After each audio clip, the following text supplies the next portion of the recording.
Olá pessoal, sejam bem-vindos ao Mundo Racional. Vamos a mais uma produção cultural de nosso colaborador internacional Richard Fortes, direto de San Marino, na Itália. O milagre da multiplicação dos prepúcios. A história antiga e medieval nos ensinam como o cristianismo nasceu impregnado de superstições que acabaram gerando os próprios inaceitáveis para mentes livres e equilibradas.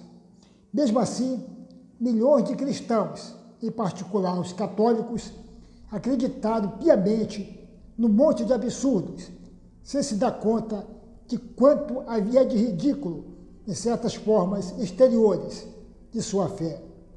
Essa atitude irracional se deve ao fato deles terem sofrido, geração após geração, uma profunda lavagem cerebral iniciada na infância e prosseguida pelo resto da vida, inclusive, até poucos séculos atrás, quem tivesse negado os dogmas e o poder das relíquias teria sido submetido aos rigores da Inquisição.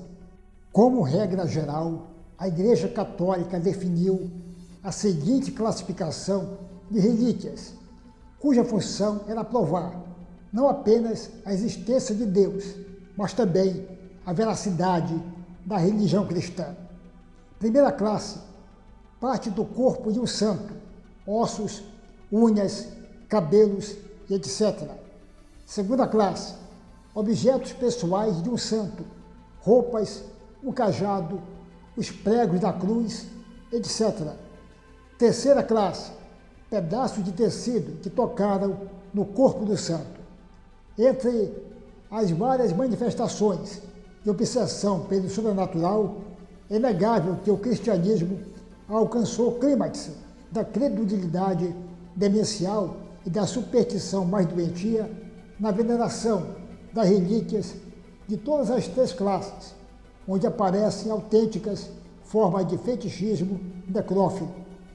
Trata-se de uma tradição muito antiga e, já a partir do segundo concílio de Nicéia, 687 d.C., foi estabelecido que nenhuma igreja podia ser consagrada sem relíquias. Com efeito, relíquias ainda se encontram nos altares das igrejas católicas em todo o mundo. Tecnicamente, um altar não era realmente tal enquanto não contivesse uma relíquia, ou seja, sangue, suor, ossos, lágrimas, cabelos, unha das mãos ou dos pés de algum santo. No intento de ganhar fama e riqueza e atrair os romeiros, algumas igrejas juntaram acervos de centenas de relíquias. Por exemplo, no século XVI, o arcebispo de Maine gabava-se de possuir uma coleção de cerca de 9.000 objetos sagrados. Pouco importa se eram todas geringonças sem valor. A finalidade era de exibir prestígio e poder e, acima de tudo, faturar. Apesar dos atos nunca mencionarem relíquias ligadas à vida de Jesus e de Maria, durante os primeiros séculos do cristianismo foram achadas praticamente todas as relíquias mencionadas na Bíblia, tipo as cestas utilizadas para a alimentação dos 5.000, o saco que continha as 30 moedas de Judas Iscariotes, a espada com a qual Pedro cortou a orelha do soldado, tendas fabricadas por Paulo de Tarso, ele vendia tendas ao exército romano, e assim por diante. Foram até descobertos objetos não especificamente mencionados nas Escrituras, mas que se presume tenham existido realmente, como, por exemplo, a aliança de casamento de Maria. A famosa Catedral de Canterbury chegou a possuir nada menos que um pouco do barro que sobrou da criação de Adão. Na verdade, a grande onda de descobertas ocorreu de repente, quando o cristianismo se tornou religião aceita no Império Romano, em 313 d.C. Santa Helena de Constantinopla, mãe do imperador Constantino, viajou na Palestina, onde, milagrosamente, conseguiram encontrar a cruz de Cristo, os restos dos reis magos, o Santo Sepulcro e a casa onde Maria foi visitada pelo anjo Gabriel em Nazaré. Façanhas simplesmente absurdas, pois a Palestina havia sido varrida e saqueada bem 2 vezes durante as guerras judaicas, nos anos 70 d.C. e 135 d.C. Ademais, o imperador Adriano, cansado de tantas revoltas religiosas, resolveu eliminar qualquer referência tanto ao judaísmo como ao cristianismo e mandou aplanar o Monte Calvário e reconstruir a cidade mais para o norte. Como resultado, a planimetria de Jerusalém ficou bastante alterada, tornando impossível, 3 séculos depois, identificar a topografia exata dos lugares sagrados que foram sucessivamente inventados por Santa Helena e, em seguida, pelos Templários. Além das que acabamos de mencionar, outras relíquias notáveis foram as penas das asas do anjo Gabriel e as costas do pão da última ceia. Na cidade italiana de Loreto, pode ser encontrada inteirinha a casa da Virgem, que foi transportada de Nazaré a Loreto pelos anjos em pleno século XIII, para que não caísse nas mãos ímpias dos muçulmanos. Na cidade de Constantinopla, antes que os turcos a conquistassem, era possível ver e venerar o machado usado para construir a arca, o trono de Salomão, o cajado de Moisés e fragmentos da arca da aliança. Na Alemanha, era comum encontrar o leite da Virgem, muito embora Calvino tivesse observado que, para produzir tanto leite assim, Maria devia ter sido ou uma vaca ou uma ama de leite. Pelo que se sabe, parece que ninguém ficou desconfiado, percebendo que, dependendo do lugar, às vezes, os cabelos de Maria eram loiros, às vezes cor do ouro, outras vezes vermelhos, outras marrons ou pretos. A única verdadeira cruz de Cristo devia ter sido, obviamente, uma estrutura bastante complexa, pois existem lascas de muitos tipos diferentes de madeira. Além disso, Jesus deve ter sido literalmente alfinetado à cruz, já que podem ser encontradas dezenas de pregos da crucificação, todos legítimos.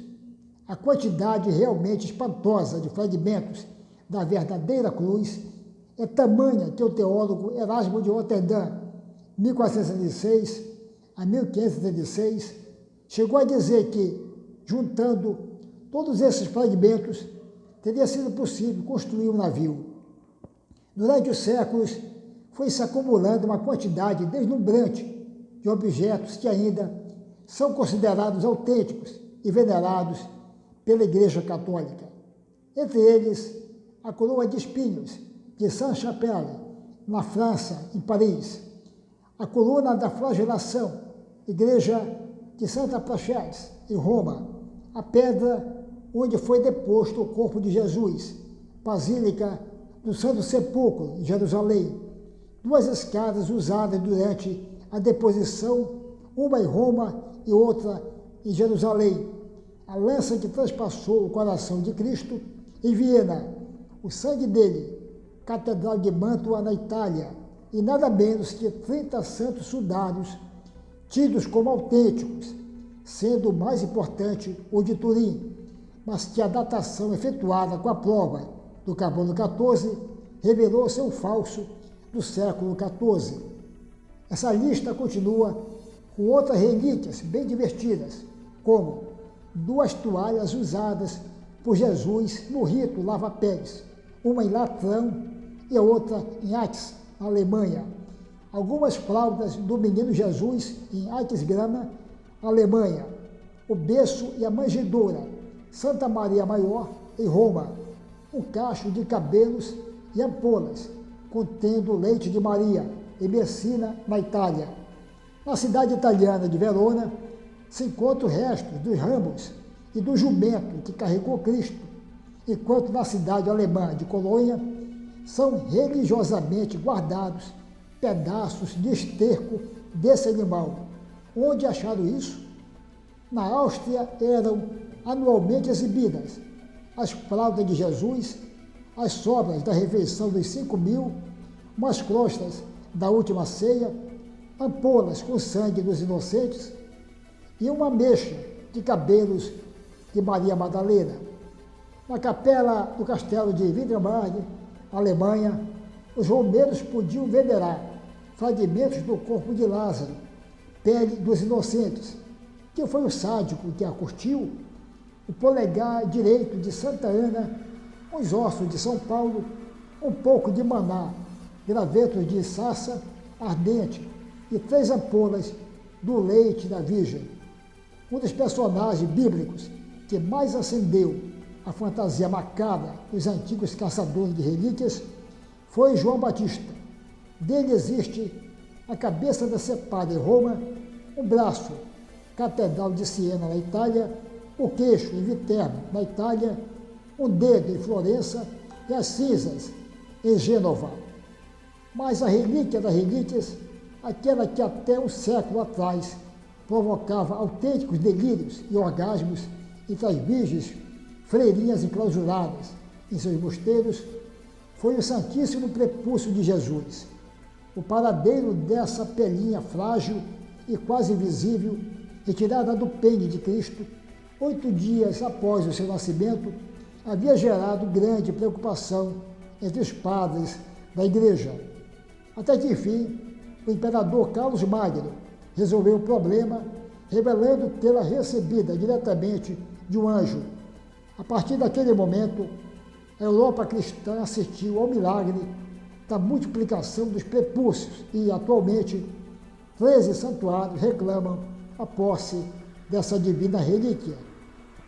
Enquanto famosos teólogos debatiam se Cristo tivesse voltado ao céu com ou sem prepúcio, inúmeras religiosas o escolheram como símbolo do noivado entre elas e o Salvador.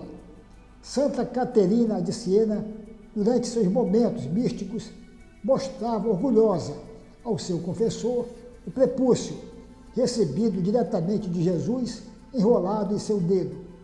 Naturalmente, o sacerdote não via nada, apenas a santa, em seu delírio erótico, podia enxergá-lo. Enfim, no ano de 1900, a cristandade inteira assistiu a um segundo fantástico milagre. A Igreja Católica, num raro momento de lucidez mental, acabou com o Santo Prepúcio, removendo a comemoração da circuncisão no calendário romano. Também proibiu que, a partir daquele momento, se falasse ou se escrevesse sobre o tema. Quem desobedecesse seria excomungado, ipso facto, decreto número 37, de 3 de fevereiro de 1900. Palavras de Richard Fortes, direto de San Marino, na Itália.